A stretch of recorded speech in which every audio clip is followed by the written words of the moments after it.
All right, listen to this. They wanted to shine a light on some of the pet projects that get the green light on Capitol Hill by pitching an outrageous idea of their own. Now a new documentary film shows a couple's quest to get an earmark from Congress for, get this, a museum of government waste. I'm looking to try and get an earmark.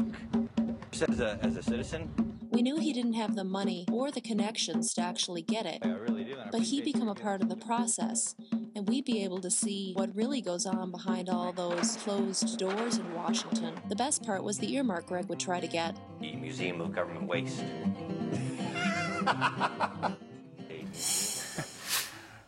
Darrell Issa not just laughing at that one. Joining us now is one of the filmmakers behind this, Ellen Hubbard. Nice to see you this morning, Ellen. Welcome to the show. Hey, Clayton. Thanks for having me. You bet. How in the world did this start? And I guess this is like 5 years in the making, right? So we go back to the Bush administration. I mean, earmarks a long, long history in Washington. How did this start? Yeah, well, if you have any recollection of earmarks at all, the history of earmarks, 5 years ago was the heyday of earmarks. Think Bridge to Nowhere.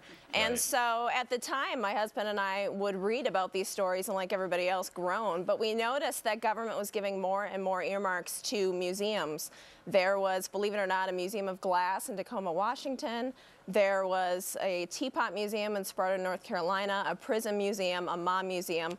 So I guess we thought we would take it one giant step farther and try to get the ultimate anti-earmark earmark, a Museum of Government Waste. So now take me through the process. You start making phone calls. You actually hired a lobbyist, am I right? And you actually started going through the process of trying to solicit Congress to get this money. How did that go?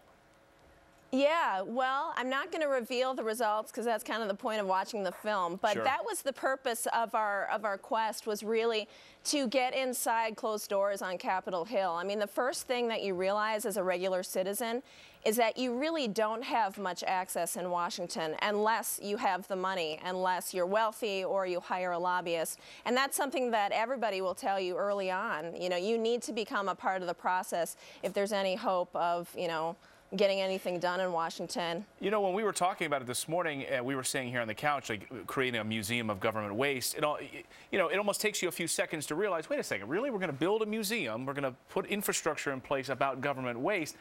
Is that some of the response you got from members of Congress? Like, we'll have a meeting with you and maybe we'll give you some money. And, oh, wait a second, this is a little bit ridiculous.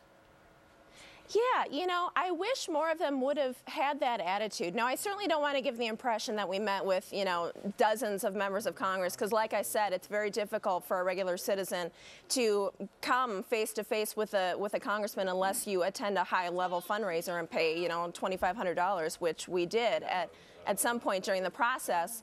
But I mean, it's really interesting to walk in the door and tell them you have a ridiculous earmark, but the second you tell them that you have a wealthy backer, which at the time we did, then the conversation quickly shifts from what's your earmark to how can we get it done. And I am not kidding. That's really what happened. Unbelievable. Ellen, keep us in touch with the progress of this. I can't wait to see the film when it is ready. And is it out right now?